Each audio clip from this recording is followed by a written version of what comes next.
Well, hello everybody, and welcome to Jeff's Baking Blog. Today I'm going to make an apple and maple syrup cobbler. This is based on a recipe that I saw on the Marks and Spencer website, and it looked very appetizing, or the description sounded appetizing, so I thought I'd give it a try. Very easy recipe. You cook some apples, put them into a dish, you make your cobbler dough, spoon it on the top and bake it in the oven.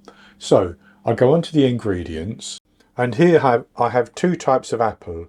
I have 600 grams of Bramley apples, which is 1 pound and 5 ounces, and I have peeled and roughly chopped those. Now Bramley apples are a very large cooking apple in the UK. You may not be able to get them in elsewhere, but if you can't get a nice cooking apple, as opposed to an eating apple, you can use something like Granny Smith's, and they will work very well because they're nice and tart as well. And then I also have 1200 grams, 2 pound 10 ounces of a sweet eating apple, and I'm using a combination of Royal Gala and Braeburn, which I have peeled, and I have 8 apples in total.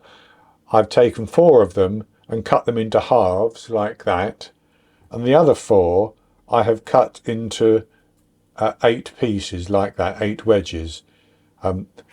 So we're going to have different size pieces of apple in our cobbler basically. Then I have 90 millilitres, 6 tablespoons of maple syrup, 100 grams, half a cup of caster sugar, the zest and the juice from 1 lemon, and I've also got a little bit of lemon juice in each of these, which I have stirred the apples into to stop them from browning while they've been sitting there, and 150 millilitres of water, which is half a cup plus 2 tablespoons. And then for the cobbler dough I have 250 grams of self-raising flour. Now if you can't get self-raising flour, you can use the same amount of plain flour and add in about 3 teaspoons of baking powder. You can take out 3 teaspoons of flour and put in 3 teaspoons of baking powder, and that should work reasonably well. To go with that, I have 30 grams of hazelnuts, which are chopped quite finely. Now in the Marks and Spencer recipe it says use ground almonds, but I'm using hazelnuts because that recipe also says to put some hazelnuts on the top afterwards, so I'm using it in both places. So 30 grams of hazelnuts is 1/4 of a cup plus a teaspoon, but you could use ground almonds. I have an additional 50 grams, half a cup of hazelnuts, again, which I have pulsed and ground a little bit, and they're still quite grainy. Now you could just roughly chop some hazelnuts if you want to, and they're going to be sprinkled over the top. And also sprinkled over the top will be some demerara sugar, and I have 30 grams of demerara sugar, which is 2½ tablespoons. I have 100 grams, half a cup of caster sugar. I have 80 millilitres, 1/3 of a cup of milk, 140 grams, 10 tablespoons of cold unsalted butter, and 2 grams, half a teaspoon of baking powder. I also have 1 medium egg, which would be large in the USA, and I'm going to beat that and add it into the milk before I add that into the cobbler dough. So that's all the ingredients, and the first thing we need to do is to cook our apples.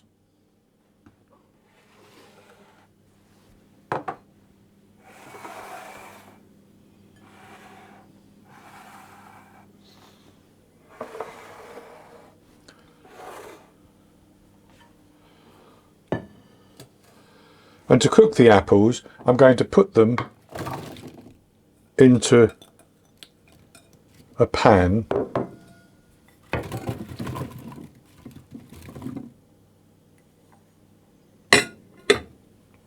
And that may look as though it's not large enough, but it will be absolutely fine. And I'm going to add into that my syrup and my sugar, my zest and juice of the lemon, and the water.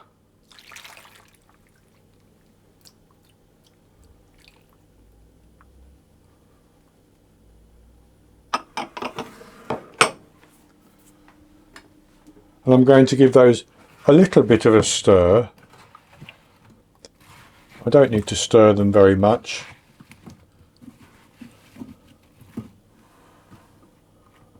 And then I'm going to put those onto the heat and cook them gently for 20 minutes.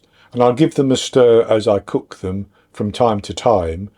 But after 20 minutes, they should have cooked down quite nicely, but still with some nice chunky pieces in it. So my apples have now started to cook. The liquid is just about beginning to simmer. So I'm going to reduce the heat. And I'm going to cook them gently for 20 minutes.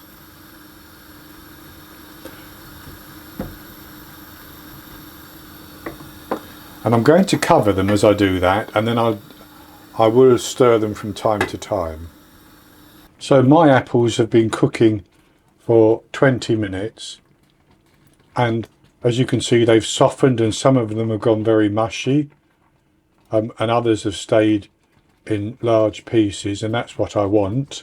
So I'm going to turn the heat off and leave that for a moment while we go on to make our cobbler dough.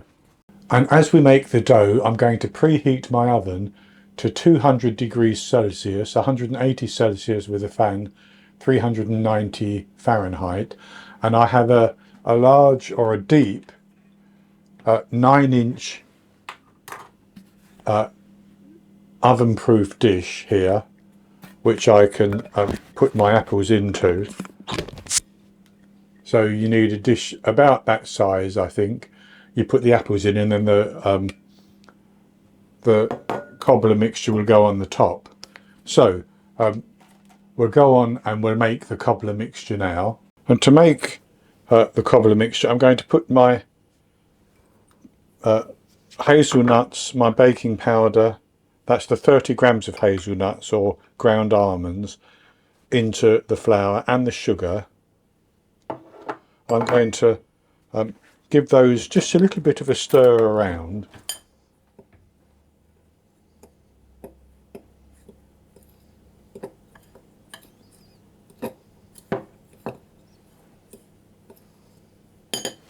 Like that, and put that into the processor bowl of my immersion blender.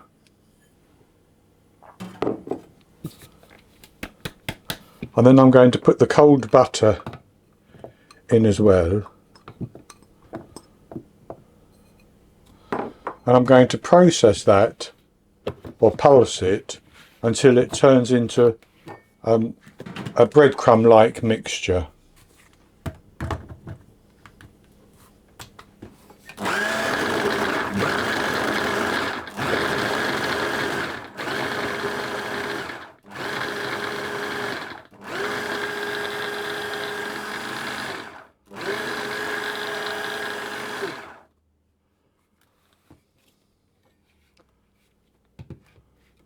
And that's good enough like that. So then I'm going to pour, to start with, about half of my milk and beaten egg in. I'm going to add the rest gradually. I'm going to pulse this until it starts to come together, clumping together.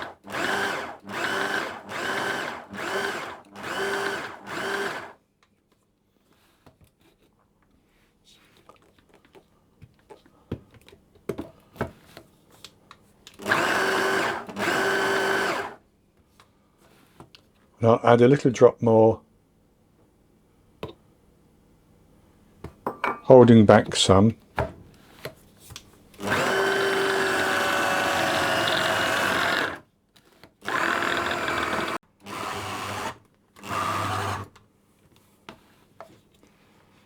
And that's good enough like that. So I'm actually going to put that into another bowl just for ease of use basically. And with the apples put into my deep bowl, I'm going to spoon the cobbler dough over the top, and I'm going to use quite chunky pieces.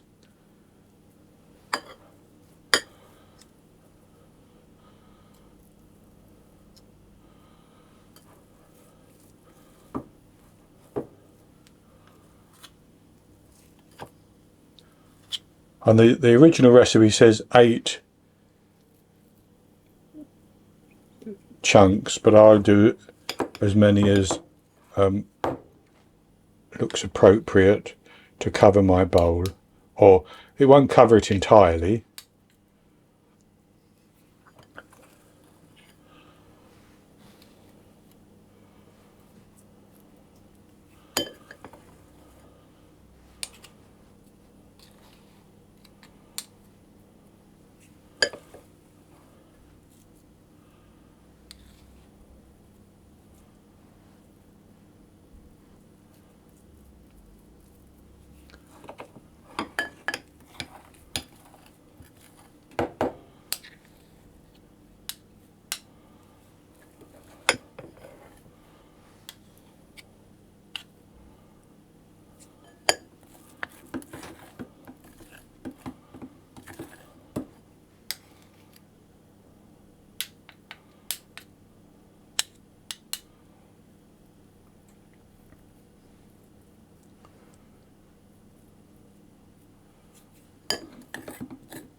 Like that. And then I'm going to take my hazelnuts and sprinkle those over the top.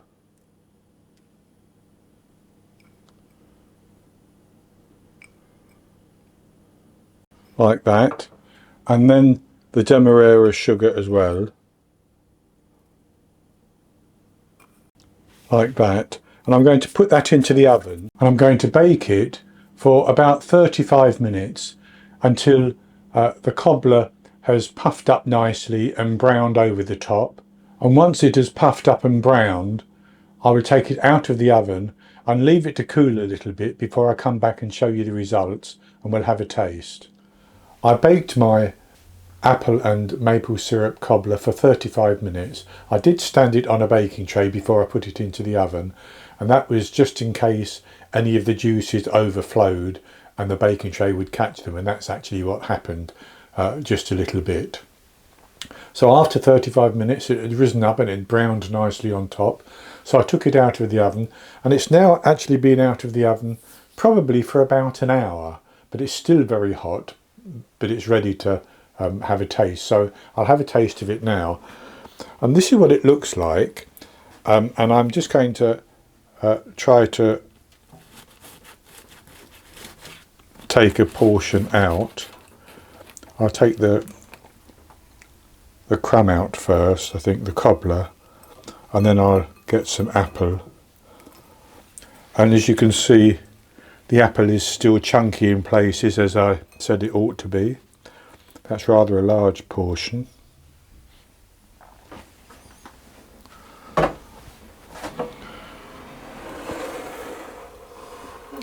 So that's that portion.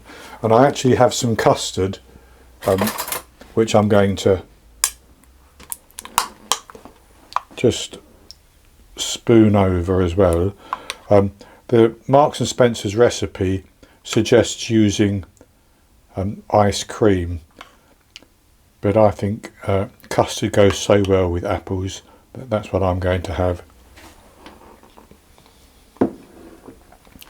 So I'll have a taste of this.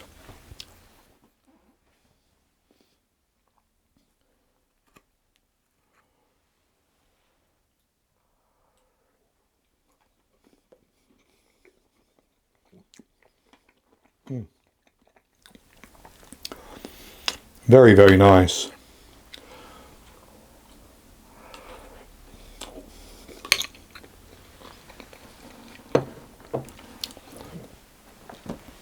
That combination of apples, the sweet and the cooking apples, the Bramley apples, gives a nice flavour with a tartness to them, and then I get the flavour of the hazelnuts coming through as well, and the cobbler is well cooked on the top.